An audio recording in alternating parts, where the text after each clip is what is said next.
Salut. Aujourd'hui, nous allons effectuer le dimensionnement des systèmes connectés réseau, les systèmes on-grid, les systèmes grid-tie, ainsi de suite. C'est les mêmes noms. Grid-tie, on-grid, connecté réseau. Donc, pour cela, on va utiliser PV6. Alors, démarrons PV6. C'est bon, PV6 est démarré. Comme d'habitude, si tu veux changer la langue, vous venez ici. Si tu veux prendre l'anglais, tu prends l'anglais. Si tu veux prendre le français, tu prends le français. Et on vient. Après ça, on est ici. Conception du projet.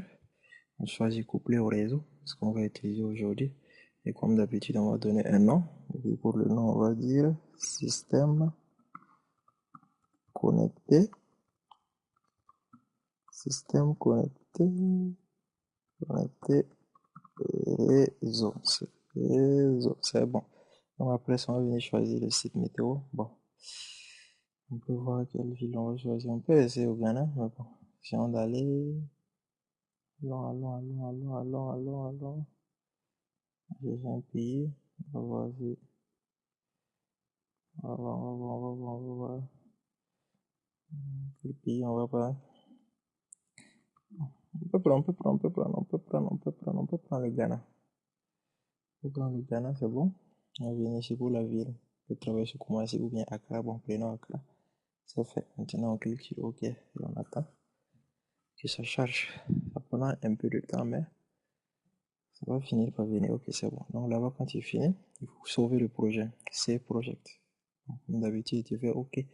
Si tu veux changer le nom, tu peux changer par là ou même par là. Moi, je garde le même nom. On fait Save Project, c'est bon.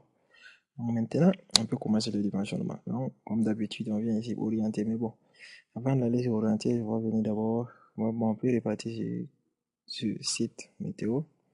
Et on va faire ici ouvrir. L'objectif, au fait, c'est d'avoir une idée sur la latitude du Ghana. Vous voyez ici, ça fait 5.6. Donc, on doit choisir 5.6 de l'autre côté. Donc, c'est bon. Ok, ça doit être rapide cette fois-ci, c'est bon. Donc, on vient à l'orientation. C'était 5.6, donc bon, je vais rajouter ici 5.6. Mais est-ce qu'il va accepter 5.6? Il a pris supérieur, il a pris 6, c'est pas grave. Ça, c'est l'inclinaison. Donc là-bas, bon, je rappelle encore ici, c'est là où on choisit certains plans fixes ou ainsi de suite. Bon, on choisit plan incliné fixe, c'est bon. Ok. Ça devient vert, c'est-à-dire que c'est bon. Maintenant, on va continuer. Et puis maintenant, le plus important, système. Donc, dans le système, voilà, on est arrivé. On doit dimensionner. Donc, ici, c'est le plus difficile. Mais, moi, pour commencer, je vais par exemple, en fait, prendre un cas simple dans lequel, en fait, ça va pas être compliqué. Voilà. Mais après, il y aura un autre exercice que je vais faire. Parce que pour le dimensionnement, vous pouvez, par exemple, venir choisir ici. C'est-à-dire, tu imposes, tu fais un choix. Tu dis, bon, voilà, tu cliques ici. Je veux telle puissance. Je veux des panneaux qui me fournissent. Je veux un système de tel kilowatt crête, genre 10 kilowatt crête, 1 mégawatt crête, 20 mégawatt crête, 50 mégawatt crête, 100 mégawatt crête. Bon, ça dépend. Ou bien tu peux imposer une surface. Voilà. J'ai cette surface disponible. Quelle est la configuration que je peux faire pour faire? Avant, PV6 peut t'aider à faire ça. Voilà. Mais moi, ça, c'est pas au fait tout à fait difficile parce que bon, tu imposes et puis tu ne connais rien. Donc, PV6 peut te donner des trucs qui vont valider mes potentiels. Vraiment, moi, l'idéal que je fais plutôt, c'est quoi? C'est par exemple, donc ici, vous pouvez lui donner un nom. Par exemple, ce que moi je vais par exemple venir dire que quoi, voilà, d'abord, dans un premier temps, je peux choisir les panneaux selon ce que j'ai dans mon pays. Par exemple, peut-être vous avez les marques Yingli, on remonte. Peut-être vous avez les marques Trina, Solar, je sais pas. Peut-être vous avez les marques, peut-être vous avez des SunPower, je sais pas, des Suntech. Peut-être vous avez des, comment on appelle ça, Solar. Je suis en train de voir si Solar, voilà. Peut-être vous avez des Solar, on sait pas, voilà. Mais pour moi, généralement, je travaille avec, bon, je travaille avec Yingli. Donc, prenons Yingli. Lorsqu'on prend Yingli, bon, on peut décider de rester dans ça. Dans ça, 40 ou watt crête, 25 VMPP. Et maintenant, ainsi de suite, c'est du poly. Voilà. Donc ici, quand je finis ça, qu'est-ce que je fais? Ça, j'ai fini de choisir mon panneau que j'ai dans mon pays et avec lequel je vais travailler. Donc si je finis ça, qu'est-ce que je fais? Et déjà ici, quand vous pouvez voir, on peut avoir l'information que ce panneau-là, ça fait 2 mètres carrés. Ça, déjà, c'est bon. Voilà. Et maintenant, on va venir pour choisir l'onduleur. Maintenant, le choix de l'onduleur, c'est un peu critique. C'est là-bas où on va voir beaucoup de choses. Donc là-bas, par exemple, il faut choisir un type d'onduleur. Bon, vous savez, les plus utilisés actuellement, c'est quoi? Il y a ABB, que les gens utilisent beaucoup. Il y a aussi Fronus. Je vais vous montrer où se trouve Fronus. Il y a Fronus International et puis il y a USA. C'est beaucoup utilisé. Après, le plus utilisé que tout le monde connaît et qu'on voit partout, C'est notre grand, le plus puissant. SMA, je pense que j'ai dépassé SMA. SMA, voilà, c'est en bas. Donc c'est SMA le plus utilisé. Je vais le choisir pour qu'on travaille avec, mais après on pourra changer. Donc maintenant, lorsque vous choisissez SMA, vous pouvez venir ici pour, par exemple, choisir les SMA que vous voulez travailler avec. Par exemple, si on prend moi, ce que j'ai fait souvent, quand je clique une fois et qu'il y a le bleu ici, je clique sur les flèches, les quatre flèches, je clique en bas et ça change automatiquement. Vous voyez, non? Les puissances changent. Je descends, voilà, c'est ce que je fais souvent. Donc, par exemple, pour les choix, on va par exemple premièrement travailler par exemple, avec un onduleur comme ça qui est là, comme vous le voyez. Il n'y a pas, et non rien dit ici par rapport à un MPP. Je vais un peu changer. Vous allez voir, ici on parle d'un PPP, mais on peut prendre un. C'est déjà cliquer les boutons en haut pour changer, pour ne pas prendre le même MPPT. Bon, je peux faire ici, voilà, pour que ça soit clair. Par exemple, quand je clique ici, on me dit qu'il a un MPPT. Moi, je ne veux pas ça. Qu'il a un MPPT, je dis, je ne veux pas ça. Je veux choisir le premier. On travaille d'avoir le premier, mais après, on pourra changer. Donc, ici, on constate au fait qu'on peut parler d'un PPT. Donc, pour voir beaucoup d'informations, vous cliquez sur ouvrir. Donc, quand vous cliquez sur ouvrir, vous avez beaucoup d'informations ici. Vous voyez déjà le courant PV max c'est 17 et 3,20 puissant nominal puissant max. Vous avez la tension un peu plus min, tension un peu plus max, ainsi de suite. Donc là, paramètre additionnel, c'est pour voir le nombre de MPPT. C'est un seul MPPT. Vous voyez, c'est ici, c'est le nombre de MPPT. Si avait plusieurs MPPT, c'était plus MPPT, ça allait être cliqué. Vous allez trouver 2, 3, 4 en montant. Mais ici, c'est un seul MPPT 1. Et le nombre d'entrées, c'est 2, c'est-à-dire tu peux mettre deux chaînes. Voilà, on clique sur OK. Donc maintenant, lorsqu'on choisit ça, vous voyez ici, c'est le nombre d'onduleurs. Je travaille avec un seul onduleur, c'est le choix. Tu peux décider de travailler avec deux onduleurs, tu vas remarquer que ici la puissance double. Voilà, si tu fais 3, tu vas remarquer ici que la puissance va tripler. C'est bon, donc moi je travaille avec un seul pour le moment, c'est le début. Je travaille avec un. Donc là, lorsqu'on fait le choix, on travaille avec un, c'est bon.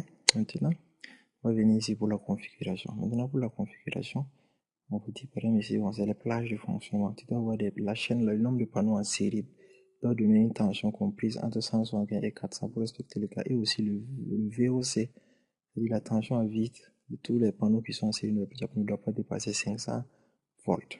Vous voyez? Donc pour cela, moi pour le dimensionnement, ce que je fais généralement, bon, je clique ici et j'aurai une courbe. J'utilise beaucoup cette courbe, c'est-à-dire c'est une courbe qui me donne le VMPP min ici et le VMPP max. Et ici, voici le VOC. Ça, c'est le VOC que le VOC, tu dois respecter ce point-là. Tu dois faire déterminer pour qu'il ne dépasse pas ça. Sinon, l'ondulé va se griller automatiquement. Je vais essayer de varier. Vous allez voir que ce point change. Vous voyez, ça change. Vous voyez très bien, ça change. C'était ici vers les 400 et quelques. Vous allez voir, ça va remonter quand j'augmente le nombre de panneaux en série. Je suis en train d'augmenter le nombre de panneaux en série. Je continue. Vous voyez qu'à un moment donné, là, il est presque sorti. Voilà. Là, il est complètement sorti. Vous voyez, donc, complètement sorti. On n'a jamais dépassé ça. On doit rester entre ces deux. Voilà. Donc, bon, je retourne. Voilà. Je retourne. Bon, ça ici, PVC me dit, reste entre 7 et 12. C'est les conseils. Si je suis entre ça, il n'y a pas de problème. Et aussi, ici, c'est le nombre de chaînes. Donc, par exemple, ici, quand je prends, ça c'est une chaîne. Regardez ici, le courant max qui est là, c'est 17 comme on l'avait lu avant. Donc, tu ne dois pas dépasser aussi les 17. Si tu dépasses les 17, ce qui va se passer au fait, regardez ici, c'est les pertes de surpuissance parce que l'onduleur, au fait, il est très intelligent. Je vais vous montrer ce qui se passe. Au menton, vous avez remarqué que, bon, ici, on est presque à 17. Et on a sûrement dépassé même 17. Regardez, au fait, les pertes ici. Il revient à 0, il revient à 1. Vous voyez ici, on n'avait pas de perte de surpuissance. Mais lorsque j'augmente, vous voyez que la perte de surpuissance est à 0,5. Alors à 3, vous allez voir. Lorsqu'on passe à 3, on dépasse complètement le courant max qui est ici. Et vous voyez, l'onduleur est là. Donc maintenant, ce qu'il faut comprendre, il y a 12,9% de puissance qu'on va perdre. L'onduleur est très intelligent, c'est quoi? Regardez ce point. Bon, regardez ce point. En fait, les deux ici, les deux courbes, au fait, c'est des courbes, au fait, qu'on vous donne à des températures de 20 degrés Celsius, à des températures de 60 degrés Celsius. Mais généralement, l'onduleur travaille, les panneaux sont généralement ici, à 60 degrés Celsius. Les cellules ont cette chaleur. C'est-à-dire ont une température de 60 degrés Celsius. Mais souvent aussi, il peut y avoir vent, ça dépend des conditions météorologiques. Donc, l'onduleur, comme je vous l'ai dit, là, vous voyez ici, on a dépendant surpuissant. Qu'est-ce que l'onduleur fait? L'onduleur, ce point-là, il va le déplacer pour venir être ici. C'est ça l'avantage de l'onduleur avec le microprocesseur. Donc, ceci, qu'est-ce que ça va causer? Ça va faire que toute cette puissance en haut, tu perds. Tu travailles ici. Donc, c'est pour cela, pour dimensionner, il faut vraiment veiller à ce que vous ne soyez pas trop en surpuissance. Il faut respecter quelque chose, c'est-à-dire ici. Ce facteur-là doit être entre 1,25 et 1,3. Ici, on a 1,44, c'est pas bon. Donc, si on prend ici 1, on voit qu'on a 0,72. Là aussi, on est trop en bas. Trop en bas. C'est pas tout à fait bien. Donc, on va essayer d'augmenter le nombre de panneaux en série. Bon, moi, c'est ce que j'ai fait. Et l'objectif, c'est que lui soit pas trop élevé et que ici, je sois entre 1,2, 1,25 et 1,35. Entre 1,25 et 1,35. Donc, pour cela, je vois ici, par exemple, que mes deux, je n'ai pas dépassé, puisque en termes de tension, je dois rester. C'est-à-dire, ces deux coups-là, je dois faire de telle manière qu'il reste à cette valeur. Donc, je continue. Je passe à 10. Donc, à 10, vous voyez, je suis à 1,80. C'est pas mal. J'augmente encore. Je suis à 11. Là, je me trouve à 1,88. Bon, là, je remarque que je suis en train de dépasser. Et normalement, je suis en train de dépasser. Et le 20, il est en train de dépasser cette coupe. C'est pas du tout bien. Donc, si je passe à 12, je vais voir ce que ça va causer. À 12, bon, je remarque au fait que bon, je suis toujours pas en surpuissance. Ça peut aller parce que c'est ce point. C'est ce point, on regarde au fait. Pour le VMPP, pour rester à l'intérieur ici, les conditions, c'est que ces deux points doivent être entre ça et ça. Mais ce point 0, je dois faire de telle manière pour qu'il ne dépasse pas le truc. C'est 500, je pense. On va venir lire ici. Vas-y, c'est 500. Et quand j'essaie de voir, je suis à 499. C'est vraiment risquant. Donc, c'est mieux de diminuer pour ne pas me créer des problèmes. Voilà. Ça, c'est bon. Donc, ici, on est là. Donc, ce qu'on peut essayer de faire, on va essayer de voir. Ici, on augmente le nombre de chaînes. Augmentons quand même pour voir. Lorsqu'on augmente, on voit bon. C'est pas bon. C'est trop de pertes. Bon, diminuons. Mais comme vous pouvez constater, on avait bien voulu être entre 1,2, mais bon, quand même, ici, on peut accepter, c'est acceptable. Parce que de 1, on respecte les conditions, on peut exploiter les puissances maximales, et c'est bon, dans l'ensemble, on peut accepter tout ça. Donc, c'est ce que moi j'utilise comme système. Je viens là, il y a les deux, il doit être entre les deux, il ne doit pas dépasser aussi ça. Là, si je vais close, on va essayer de voir quand même ce qui se passe ici. Donc, ici, la puissance du champ nominal, comme on voit, c'est 2,6. Et l'onduleur, c'est 3. Oh, pourtant, normalement, on doit dépasser la puissance de l'onduleur.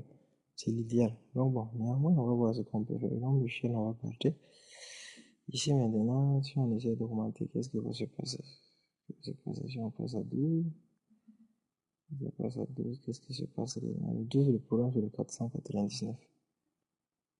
Si ça monte à 2,9. Mais bon, comme vous remarquez ici, au fait, on est un peu contraint. Les contraintes, on est là, ici aussi, on ne peut pas augmenter parce que si on prend là, c'est vrai, on se trouve à 17,5. On essaie de voir trop de pertes, ça perd jusqu'à 82%. Je vais diminuer ici pour voir. On a 5,1. 5,1, ça nous arrange pas. Si on diminue encore la tension, et on a 2,3. Moi, je pense que ça commence à aller. Bon, c'est comme je dis, c'est des mesures. Les pertes, on peut augmenter ici. Les conditions, comme je dis, c'est pas 17,5, c'est pas ça parce que on vient ouvrir là, et quand on voit c'est 17, on a dépassé mais légèrement. C'est acceptable parce que l'onduleur, comme je vous ai dit, et l'onduleur, au fait, même si tu dépasses un peu, au fait, il va revenir. Mais ici, quand on essaie de voir, ces points ne l'ont pas atteint. Donc, c'est acceptable. On peut accepter. Donc, c'est bon. Donc, on va continuer à diminuer ici le nombre de panneaux à serrer pour ici être entre 1,2 et 1,25. Bon, diminuons davantage pour voir ce que ça va donner. Et que ça va donner. Bon, on a 0, on a 1,28. C'est largement bien. Vous voyez un peu. Donc, et ici, on a 3,8 panneaux. Voilà. Donc maintenant, c'est bon. Je vais prendre ici, bon, ce qu'il me dit, si je pense en cliquant sur no sizing, il va me laisser tranquille, c'est bon. Donc, vous voyez ici maintenant, on me dit la valeur ICC du champ est plus grande que le courant maximum pour cet onduleur. Bon, c'est ce qu'il me dit, c'est une erreur, mais c'est comme je vous ai dit, c'est 17 ampères. Mais, nous, on a ici quoi? 17,5. C'est pas grave, parce que comme je vous ai dit, l'onduleur est intelligent. L'essentiel chez nous, on n'a pas de perte de suffisance. Et on a un rapport qui est compris entre 1,25 et 1,3, c'est l'essentiel. Voilà, comme je disais tout. Ne croyez pas que PV6, on peut l'utiliser en une journée, on peut faire une journée, on varie. Comme vous constatez, toi tu peux prendre 8 et 2. Peut-être une autre personne a pris 1 et 12, ça dépend. Mais ici, en calculant, vous voyez que c'est bon. 0% de suffisance va être entre 1,28 entre 1,25 et 1,30, 1,3. Donc c'est bon, ouais, non, c'est ce que j'ai dit, ça c'est ce qu'il faut faire. C'est pas du tout facile. Bon, je vais arrêter ce dimensionnement. Et cette partie ici, voilà, c'est la première partie. Je vais faire une autre vidéo. Ça c'est la version 1. Il y a la version 2 qui vient, et puis ainsi de suite, d'autres versions. Donc restez connectés. Si vous avez des remarques, écrivez en commentaire. Je vais vous répondre comme je vous l'ai dit. C'est le début. C'est juste pour que vous ayez une idée de comment faire le dimensionnement. Voilà. Donc par là, vous voyez tout est OK. Vous lisez tout ici. Donc on peut venir ici, essayer de voir le nombre de modules. 16 modules. Tu as besoin de 26 mètres carrés. Est-ce que tu as 26 mètres carrés? Ça, c'est une question. Si tu n'as pas 26 mètres carrés, tu dois encore varier ici. Varier de telle manière à respecter la contrainte. Tu as un onduleur. La puissance PV que tu auras, 3,8. Donc ton onduleur fait 3 kVA. Voilà. J'espère que ça va. J'espère que mon explication aussi est claire.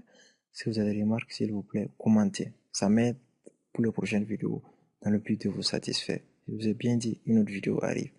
Bon courage à toutes. Donc, OK, bon.